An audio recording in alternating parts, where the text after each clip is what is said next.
ang paggamit ng single-use plastics ay naging parte na ng ating pang-araw-araw na buhay. Pero saan ba napupunta ang mga ito?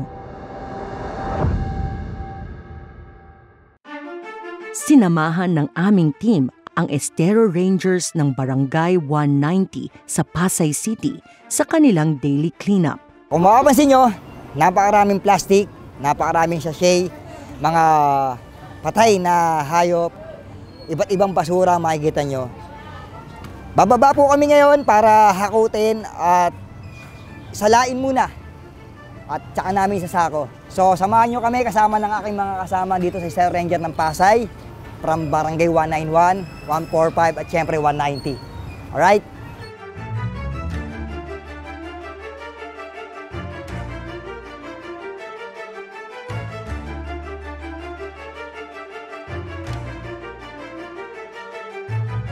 Actually, ang nakukuha namin dito, nakakahigit pa kami sa 30 sako eh. So, mas marami rito yung mga empty bottles. So, maabot siya ng 1,000, 2,000, mga ganun. Kahit mga sachet, mga bote, maabot ng hundreds. Everyday yun. Biro mo sa loob ng isang araw, ang isang truck nang humahakot ng basura rito. Yung sa community, yung truck. Hindi magkakasya kung magkatapong kami lahat. Sa 61 milyong metric tons na basura na nag-generate ng ating bansa araw-araw, 24% dito ang plastic waste.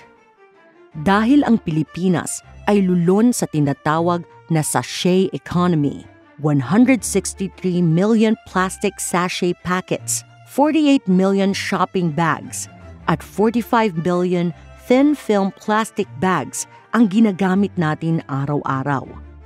Ang karamihan sa mga ito napupunta sa landfills at sa iba't ibang katawang tubig gaya ng ating karagatan. Dahil dito, nasisira ang ating marine ecosystems at nanganganib ang marine life.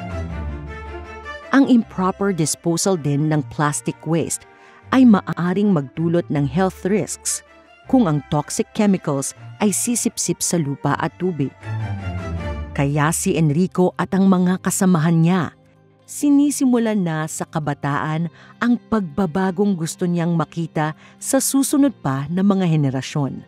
Kaya ang ginagawa ko, kung hindi ko mataniman ang kaisipan ng matatanda ngayon, kabataan tinataniman ko sa murang kaisipan nila.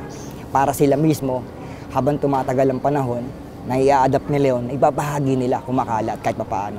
Bukod sa Estero Ranger, katulad nga sinasabi ko, dapat may tulong din ng community. Bukod sa tulong ng community, andyan yung local governments. Kasi kung kami lang po ang kikilos, hindi po namin makakayanan talaga yan. So ang ginagawa po namin, bukod sa, siyempre, trabaho namin panghalagaan ng kalikasan, ang waterways na yan, ginagampanan namin ng buong puso sa tulong ng mga Estero. Pero number one no talaga, kung wala hong tulong ang community at ang LGU, hindi yung matatapos ng problema na to. Ang kultura at mga kondisyon na nag-uudyok sa atin upang gumamit ng single-use plastics, ang siya ding nagiging bitag na humihila sa atin sa paulit-ulit na siklo ng pagpili sa pagitan ng ating pangangailangan o ating inang kalikasan.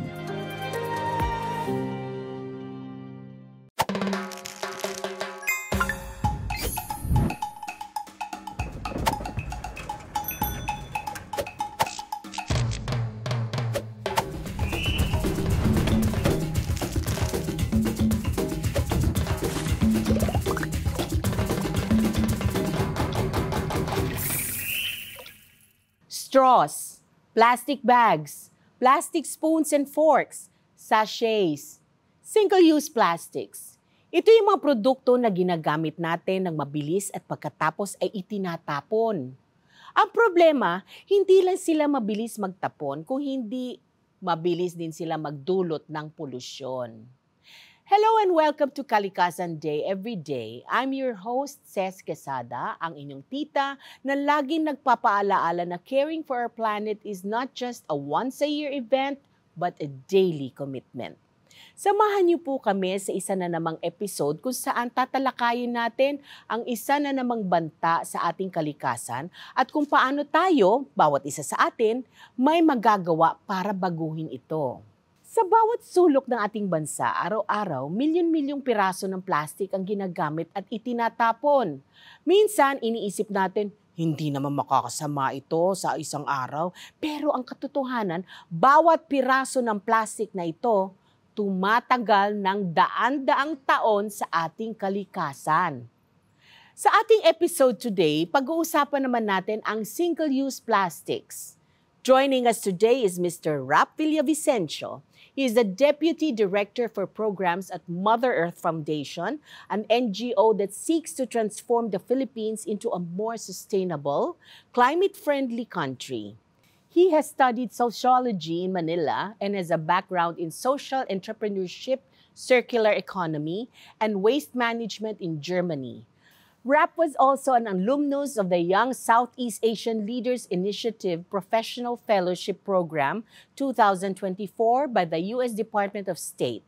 For more than a decade, Rap has been involved in numerous environmental campaigns and hopes to create meaningful and holistic impacts in the Philippines through zero waste programs, one city at a time. Our next guest is the program manager of the No Plastic in Nature project of the World Wildlife Fund for Nature. He graduated with a BS Marine Biology degree from the Davao del Norte State College and took his master's degree in PM Tropical Marine Ecosystems Management from the University of the Philippines.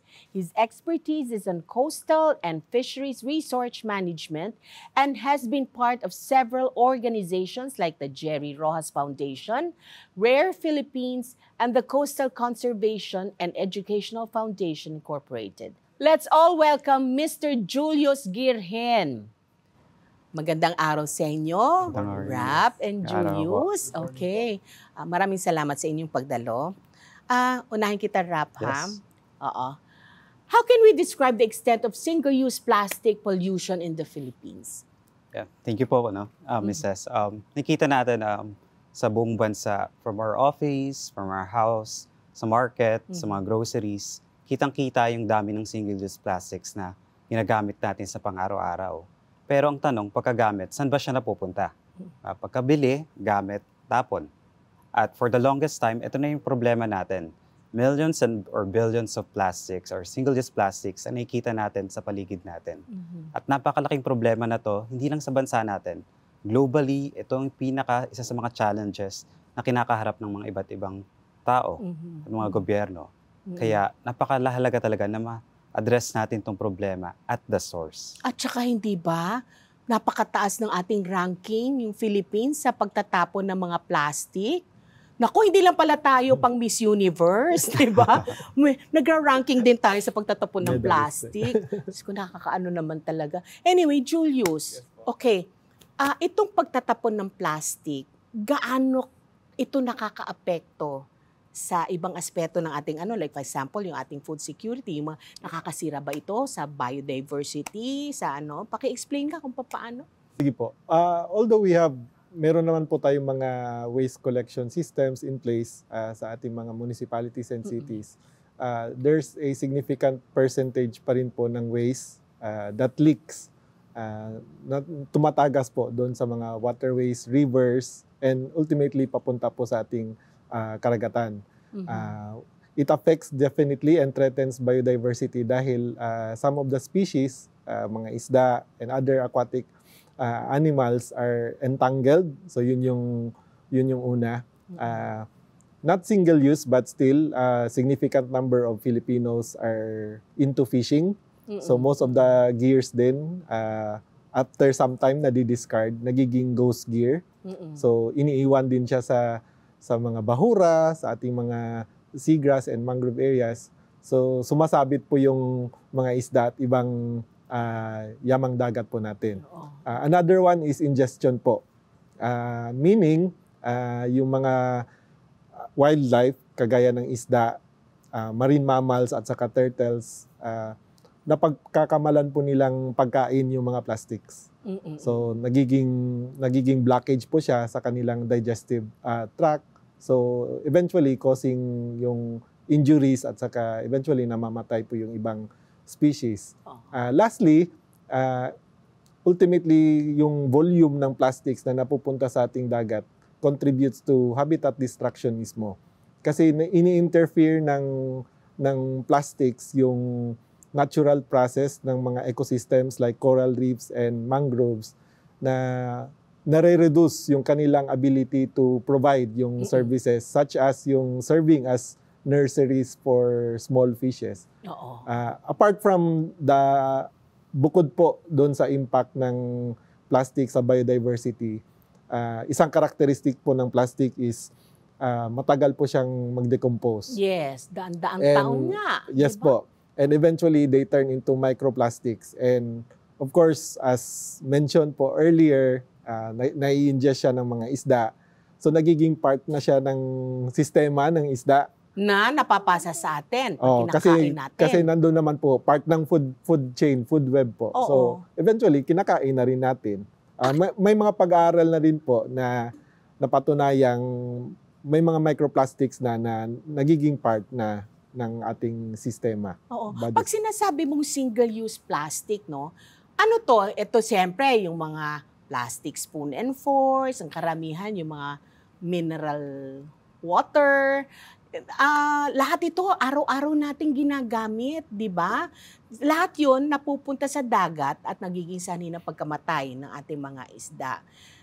Itong single-use plastics na ito na isa na dito yung sachet. Pag sinabi natin sachet, ito yata ang pinaka common at pinaka marami na matatagpuan natin sa waste natin, hindi ba? Ito yung tinatawag natin na yung ating mindset na okay lang na gumamit. Ano ba yung mga sachet? Siyempre, yung shampoo, yung mga ketchup, mga condiments na nakikita natin sa mga fast food. Itong sinasabi nating, ito yung ating tingi culture na hindi tayo bibili ng pangmalakihan, hahatiin natin sa tingi-tingi at ipapackage natin sa plastic. Na nagkakaroon tuloy tayo na sinasabi na mindset na okay lang i-consume ito at total maliliit na bagay naman ito. Hindi naman siguro ito makakasira. Anong masasabi niyo dito? Sa akin po, ang original tingi culture talaga nating mga Pilipino is hindi yung sachet. Kasi ngayon, may tinatawag na tayong sachet economy. Katulad po na nabanggit ninyo, halos lahat ng mga ginagamit natin sa pagkain, sa panligo, sa bahay, nakapak na sa plastic. Pero kung titignan natin ng mga nakaraang dekada, halos hindi naman tayo gumamit ng plastic. At yun po yung original tingi culture natin na Pinoy circular culture. Pero dati walang plastic kasi po, naalala ko bihira dati, yung mantika, 'di ba sa bote-bote nilalagay, gasolina, 'di ba? Bote-bote. Yes, Bakit tayo napunta ngayon sa plastic? Ang isa po sa mga tinitignan nilang dahilan is yung convenience at pati yung para mas mabilis yung pagbenta ng mga produkto nila. Pero katulad nga po na nabanggit ninyo, posible naman po siyang gawin. At ito nga po yung isa sa mga nakikita na solusyon. Bakit ba naging posible siya dati? Ngayon, parang hindi na masyadong ginagawa. Which is parte ng kultura ng Pilipino, yung tingi culture na circular. Ibig sabihin, yung mga ginagamit natin, paulit-ulit lang. Kasi nare-reuse natin or nare-recycle yung mga container na ginagamit. Sa pamamalengke, sa pagbili sa mga groceries. Tama. Naalala ko, nanay ko nagbabayong. Yes, opo. Bakit ngayon hindi na? Opo, parang ngayon, parang bihira na. Parang minsan sa mga tourism or sa touristic na lugar na lang natin siya nakikita. Pero in reality, parte talaga siya ng kultura natin sa bahay pa lang at sa mga komunidad. So hopefully, ito po yung maibalik natin, lalo na with the technology, we can combine it, na paano ba mas mapapadali yung ganong sistema, pero without the plastic pollution on the side. Ako, ang hirap nun kasi nga, katulad niyan, hindi ba, nung pandemic? Pandemic po. Di ba, nauso yung pumutok yung delivery service na lahat sila naka-plastic. Disposable. Oo. Pero naalala ko dati, hindi ba pinagbawal din yung styrofoam? Nagawa natin yun na pagbawal. So, ibig sabihin, pwede din natin ma-adapt yung mga ganong behavior. Makaka-change din tayo ng behavior, di ba? Yes, pwede. Tapos ngayon, nagdadala na tayo ng mga bags na yung reusable bags. So, yung mentality ba yan na sa inyong trabaho, meron ba kayong way of yung i-educate ang mga tao about how to recycle things, yung mga ganyan? Meron ba kayong ganon? Wala. Meron po kami sa Mother Earth Foundation. Isa po sa mga policy namin is we walk the talk. So ibig sabihin, if zero waste yung aming advokasya sa opisina at sa mga events namin, pinagbabawal ang paggamit ng single-use plastics.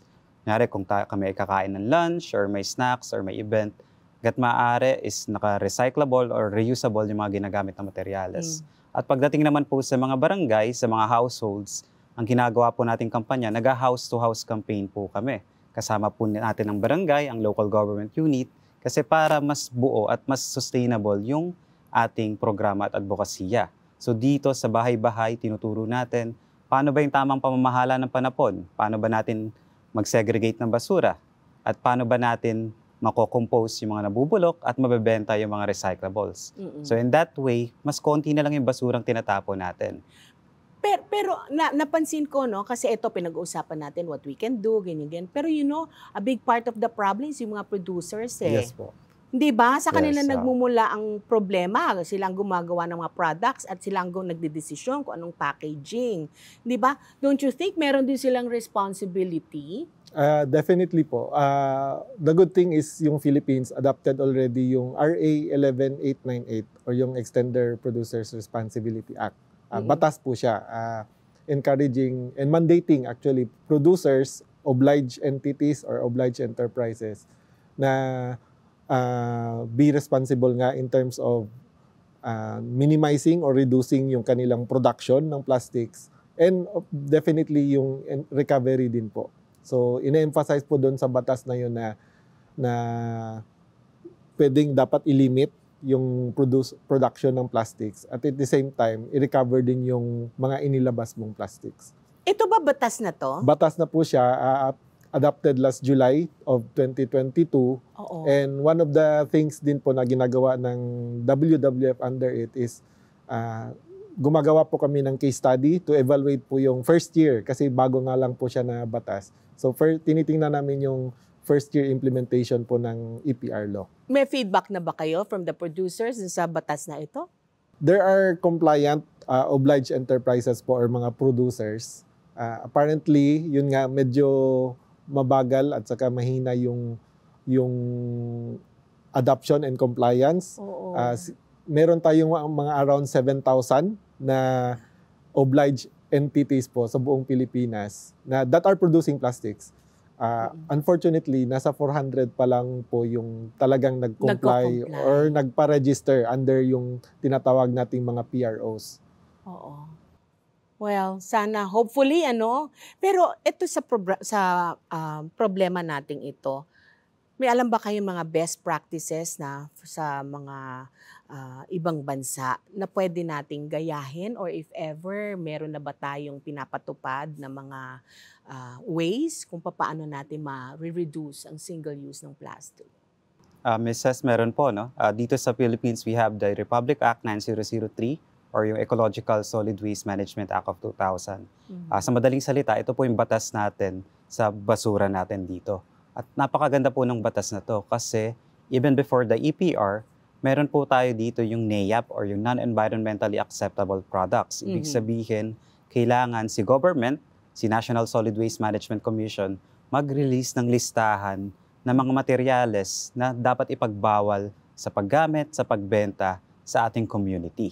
At kasalukuyan, pinag-uusapan ito kasi 20 years old na yung batas. 1990 pa yung batas natin. Oh, ano nangyari? Ayun, kaya ang nangyari po ngayon, nagkaroon yung mga grupo from different environmental organizations and advocates, sinampahan ng kaso yung NSWMC.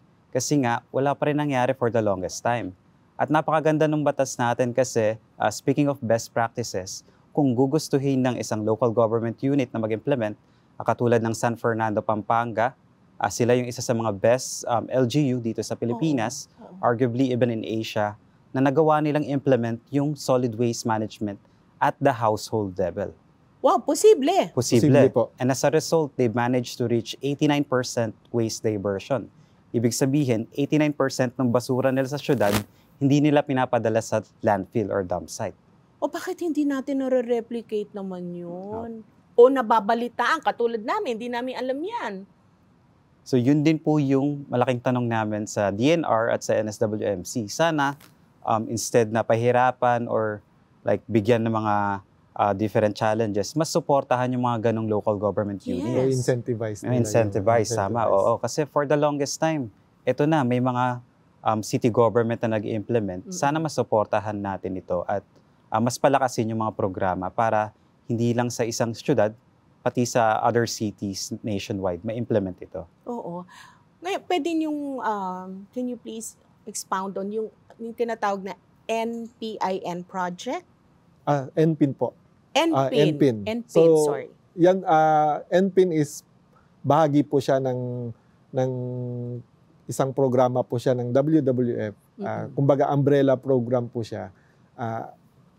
Under the NPIN initiative po, meron pong 4 na mga different projects po. So kasama na po yan yung advocating for the adoption nga ng implementation ng EPR. Pangalawa po yung Plastic Smart Cities. Ito po yung ginagawang project ng WWF to support cities and municipalities na ma-improve at ma-enhance yung kanilang waste collection, waste management systems. Pangatlo po is of course yung nabanggit natin yung consumer behavior. So kasama din po sa mga proyekto yung pag-emphasize ng behavior change campaigns. And lastly po is yung looking at a circular economy na approach po. So yung NPIN project po, marami pong mga proyekto all throughout the Philippines din po siya. So may mga priority areas po na saan yung mga projects at doon din po makikita yung mga ibang best practices din po ng mga communities, local organizations that are also promoting din po yung alternative and sustainable practices po towards reduction ng single-use plastics. That's good. What about yung zero waste ng Mother Earth Yes, Foundation? po. Ang Zero Waste po, ito po yung isa sa nationwide campaign po ng Mother Earth. Ibig sabihin po neto is walang aksaya. So, ganun po dapat yung mga sa policy natin, sa systems, hanggat maaari wala tayong inaaksaya.